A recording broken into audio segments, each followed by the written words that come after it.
द्रव्य कितने होते हैं? नाम लिखिए। द्रव्य 6 होते हैं ना। जीव, पुद्गल, धर्म, अधर्म, आकाश, काल। जीव द्रव्य किसे कहते हैं? जिसमें ज्ञान, दर्शन, चेतना अर्थात जानने देखने की शक्ति पाई जाती है, उसे जीव द्रव्य कहते हैं।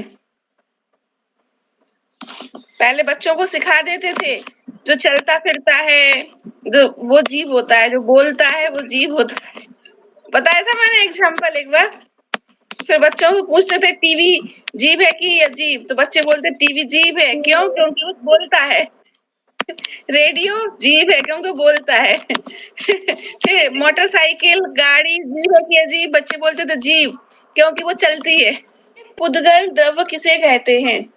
जिसमें स्पर्श, रस, गंध, वर्ण पाया जाता है, उसे पुद्गल द्रव्य कहते हैं। स्पर्श 8 होते हैं। जोड़े से लिखना जिससे याद होने में आसानी हो जाएगी। ऐसे 8 हैं तो 4 जोड़े बना के लिख लो उसके। हल्का भारी, रूखा चिकना, कठोर नरम और ठंडा गरम। ऐसे पुद्गल के स्पर्श 8 प्रकार के होते हैं। स्पर्श के बाद नंबर 2 पे रस। रस 5 होते हैं। अब खट्टा, मीठा, कड़वा, चरपरा, कसायला। कसायला या कसेला एक ही बात है। गंध नंबर 3 पे गंध। गंध 2 प्रकार की होती है, सुगंध और दुर्गंध। वर्ण वर्ण 5 होते हैं। काला, पीला, नीला, लाल, सफेद। ठीक है। मूल 5 रंग होते हैं। इन रंगों को परस्पर मिलाने से दुनिया में अनेक रंग बन जाते हैं। ठीक है। मूल 5 ही रंग होते हैं। अब देखो, अब समझते हैं थोड़ा पुद्गल को, फिर आगे बढ़ते हैं। जैसे कि जो आंखों से दिखाई देता है वह पुद्गल है सब कुछ। ठीक है। और जो पुद्गल है वो इंद्रियों का ही विषय होता है। आत्मा इंद्रियों का विषय नहीं है। जो जीव द्रव्य, मैं जीव द्रव्य, मैं आत्मा इंद्रियों से जानने वाला नहीं हूँ। ठीक है। इंद्रिय का विषय नहीं हूँ, क्योंकि मैं आंखों से दिखता नहीं हूँ, कानों से सुनी नहीं जा सकती आत्मा, और आत्मा को हम छू नहीं सकते। स्पर्श नहीं है आत्मा में, अरूपी है आत्मा। ठीक है।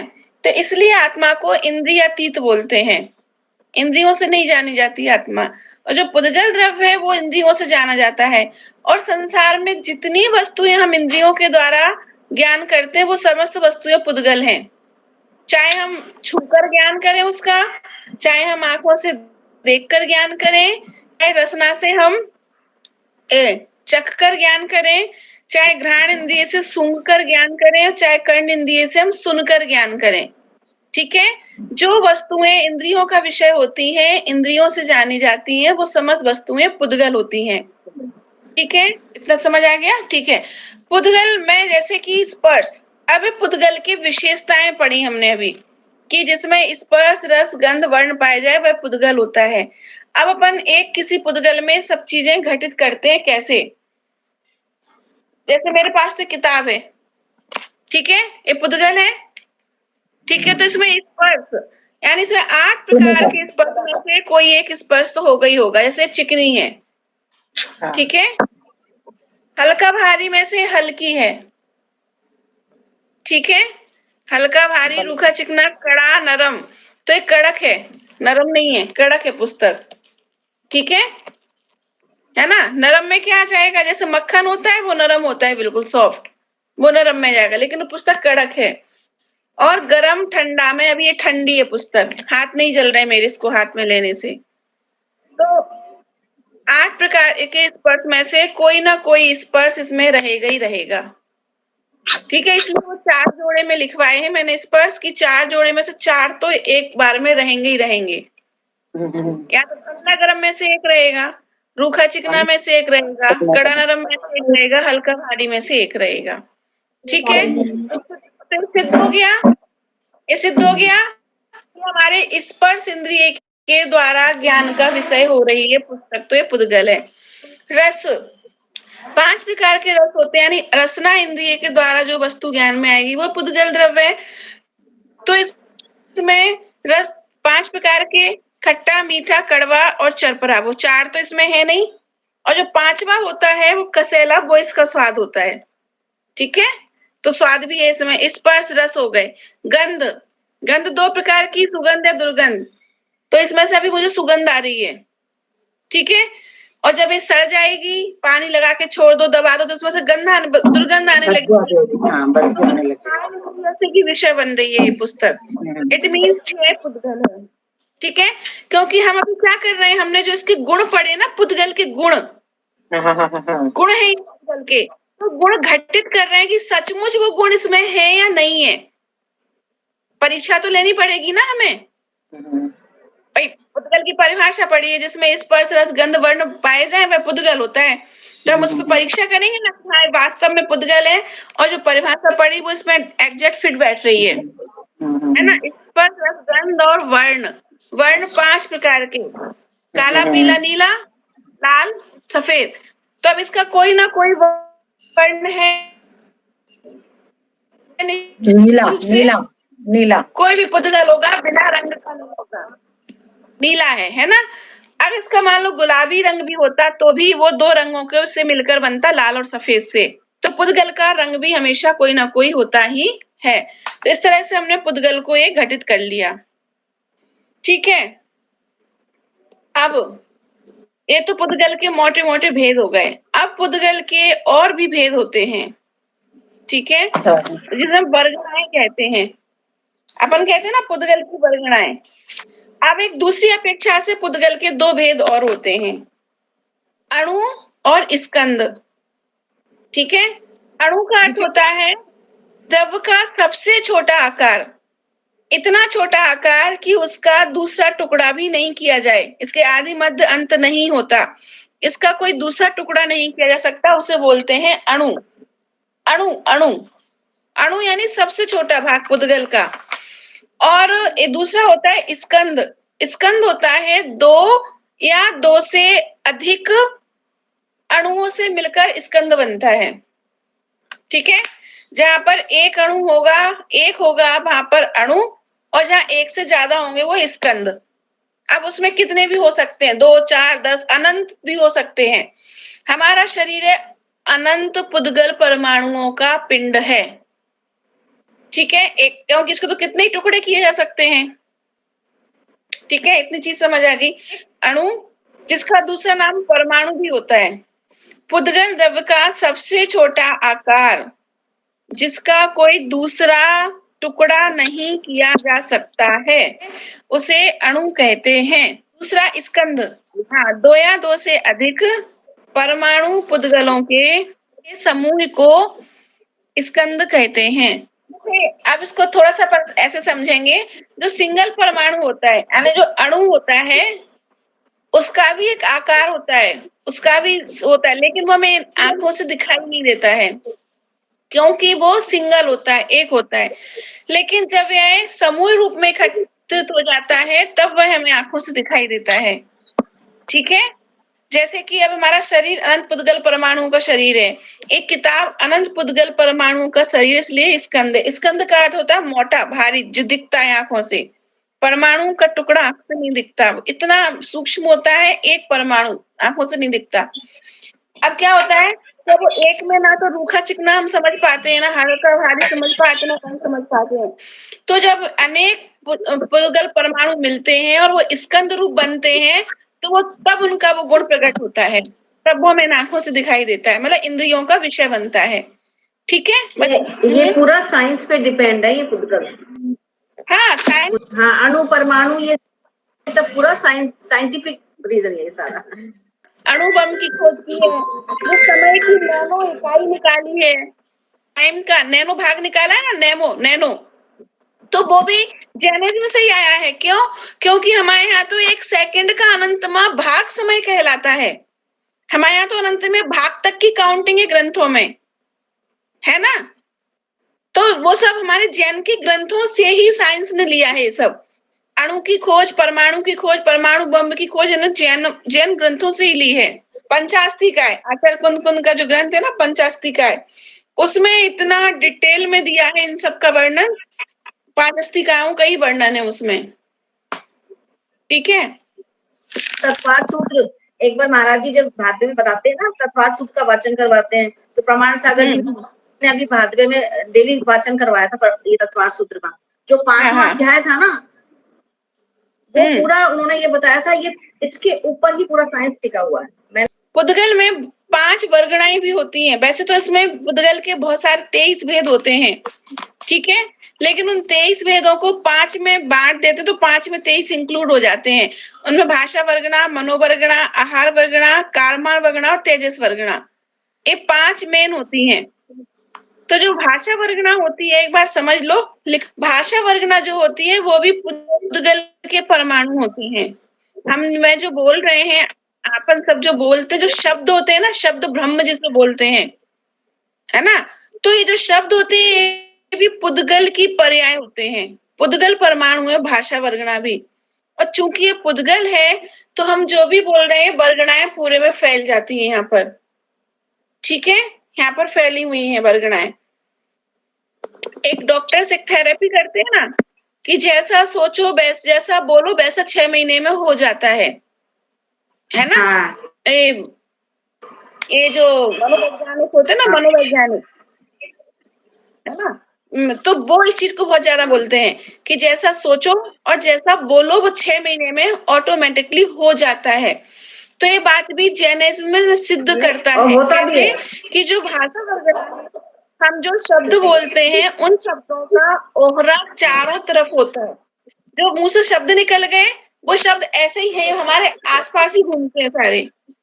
समझ में आया? हमारे आसपास ही वो शब्द घूमते हैं। जैसे अपन कहीं जाते हैं, कुएं में बोलो, जैसा जरा सा भी कुछ बोलो तो बहुत देर तक गूंजता रहता है। हाँ, तो वही वर्गणा तो बता रही है। अभी ये जो मोबाइल है, ये जो मोबाइल है, ये भी तो इसी पे डिपेंड हुआ है, जैन धर्म पे ही तो डिपेंड हुआ है कि अपन आज मोबाइल की भाषा कैसे हम एक दूसरे के ऊपर बात कर लेते हैं, जब किसका तो कोई लिंक ही नहीं है, कोई तार ही नहीं है, और हम कनेक्शन, मोबाइल से कनेक्शन उसका कारण बताती हूँ मैं। हाँ, तो जो भाषा वर्गणाएं होती है ना, वो हमारे चारों तरफ, हम जो शब्द बोलते हैं वो है ही हवा में ही, में आसपास ही रहते हैं, ठीक है। और हम बार बार रिपीटेशन में जिस तरह के शब्द बोलते हैं, हम बार बार जिन शब्दों का रिपीटेशन करते हैं वो शब्द स्कंद रूप में बन के फिर वापस हमारे पास ही आते हैं। समझ में आया? ठीक है, जैसे अभी हमने कोई पॉजिटिव शब्द बोले कि भाई मैं इंटेलिजेंट हूँ, मैं इंटेलिजेंट हूँ, I am intelligent, I am intelligent, तो जो शब्द भाषा वर्गना निकली ना इंटेलिजेंट, मैं इंटेलिजेंट हूँ, तो अब ये जो शब्द यहीं पे ओहेरा बनाएगा और हम जितनी बार भी वो इंटेलिजेंट शब्द बोलेंगे वो और मजबूत होता चला जाएगा। एक परमाणु से 2, 2 से 4, 4 से 6 अनंत परमाणु मिलकर फिर वो इफेक्ट करते हैं। समझ में आई चीज? एक एग्जाम्पल देती हूँ, जैसे एक सुई धागा होता है ना, पतला वाला धागा रील में होता है जो मशीन में चलाते हैं अपन, वो एक धागा होता है, कितना कमजोर होता है, खींचो चट्टे से टूट जाता है, फटाफट टूट जाता है ना, तोड़ो तो। अगर ऐसे ही उन धागों की 10 लेयर बना दो, ऐसे 10, फिर 20 लेयर बना दो, 25 लेयर बना दो, एक के बाद एक के बाद एक जोड़ के, अब वो जो बन गया ना इकट्ठा, उसको तोड़ सकते हैं क्या हम? नहीं तोड़ सकते ना। क्यों?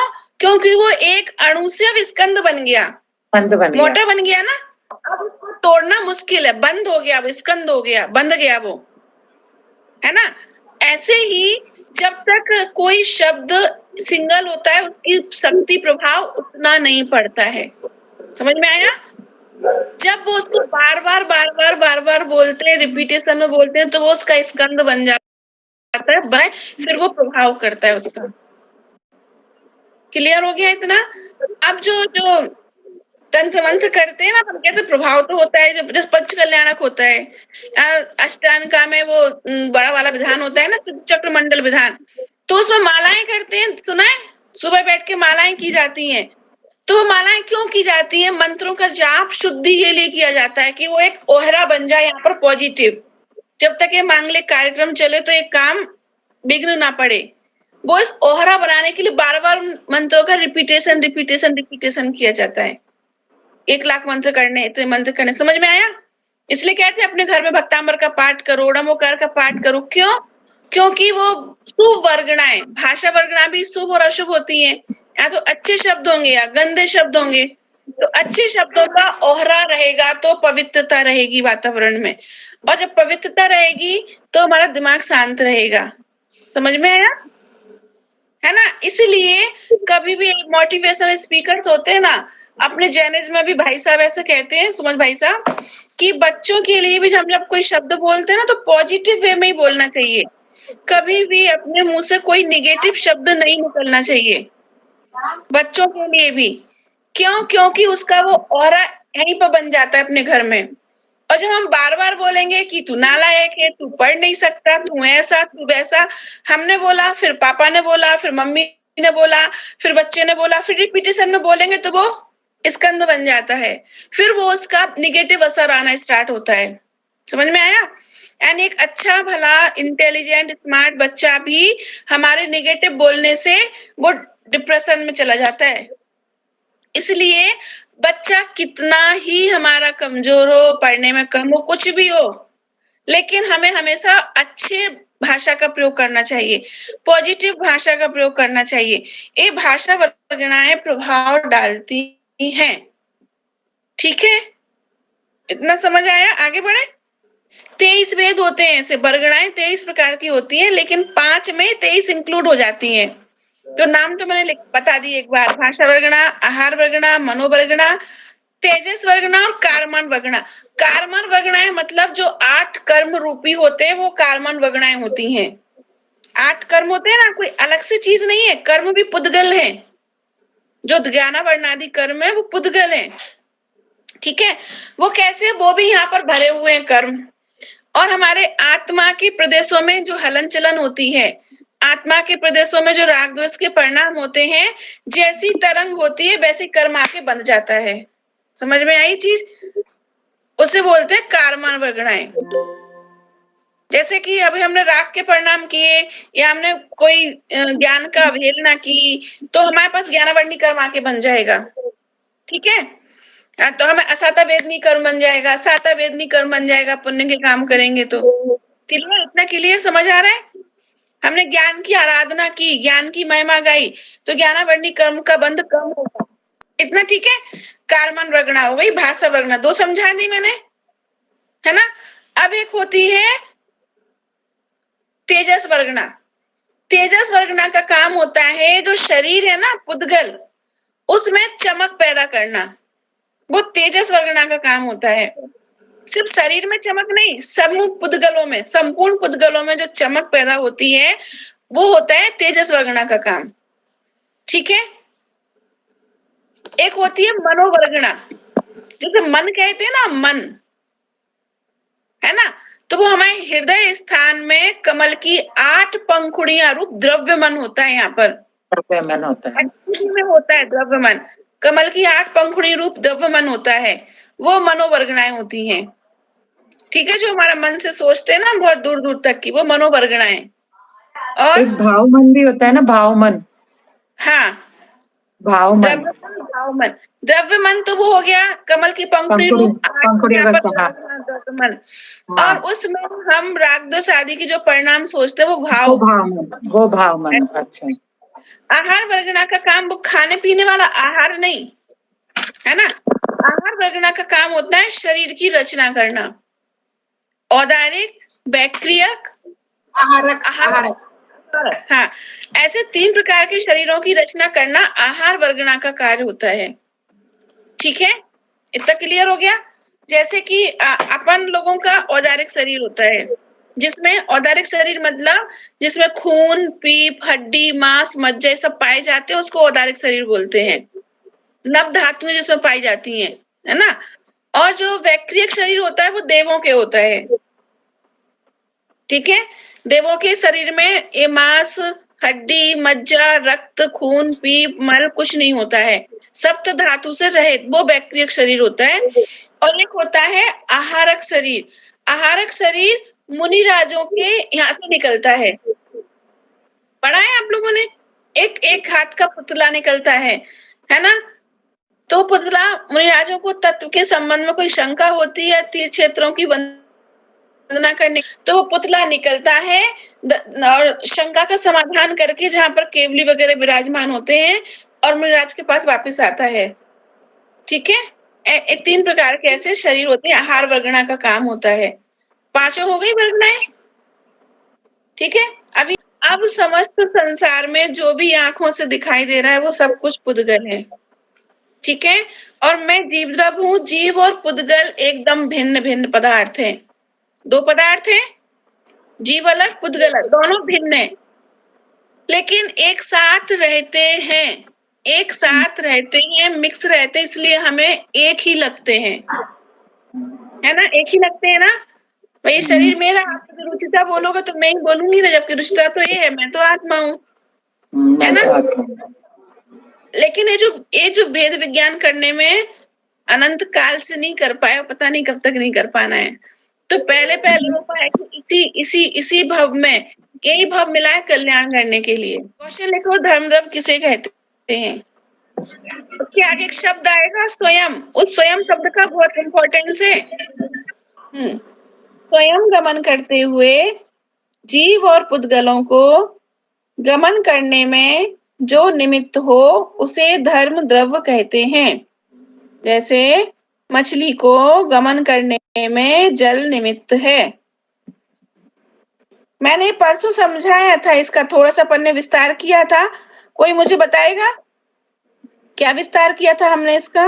जब हम मंदिर जाने की इच्छा रखते हैं तो जब हम स्वयं चल कर जाएंगे तो उसमें धर्म द्रव्य सहायक होगा, तभी हम जाएंगे, नहीं तो नहीं जाएंगे। हाँ, बहुत बढ़िया। जब हम स्वयं जाने की इच्छा करेंगे तब धर्म द्रव्य उसमें निमित्त होगा। ठीक है, सही है। अब मेरा दूसरा क्वेश्चन है, क्या धर्म द्रव्य चलाता है? निमित्त होता है। निमित्त होता है, चलाता है क्या, मैं पूछ रही हूँ। ठीक है, नहीं चलाता। अब मेरा क्वेश्चन, अब एक क्वेश्चन है, अगर धर्म द्रव्य चलाता तो क्या हो जाता? अगर धर्म द्रव्य की सत्ता को हम स्वीकार ही नहीं करें तो क्या दोष आएगा? तो क्या हो जाएगा? जड़ता का दोष आ जाएगा। अपने दो क्वेश्चन हो गए यहाँ पर।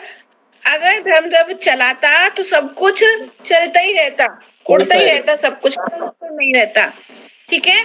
दूसरा क्वेश्चन था, अगर धर्म द्रव्य की सत्ता को हम स्वीकार ही नहीं करें तो जड़ता का दोष आ जाए, जो जहां पर है वो वहीं स्थित हो जाए, कर्म का फल भी जीव को नहीं मिले, कर्म व्यवस्था भी भंग हो जाएगी। फिर जो नरक में है वो नरक में ही रहेगा, क्योंकि गमन करेगा ही नहीं ना जीव।